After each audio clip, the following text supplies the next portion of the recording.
Ano kaya itong sulutuin ni mother? Meron siyang rice flour. Tapos, yung hinog na saging. Lutong Bisaya na naman ito eh. Tingnan natin kung masarap mamaya. Dahon. Padahon pa. Ginawa ni mama.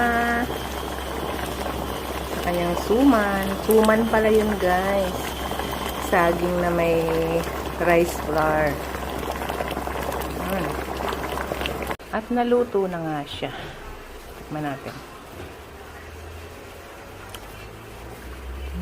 Ano lang ba? Ano? Okay na? Anong tawag dito, ma? Dinumugan. Sa Bisaya, dinumugan daw tawag. Ayaw ko sa dito. Ano sa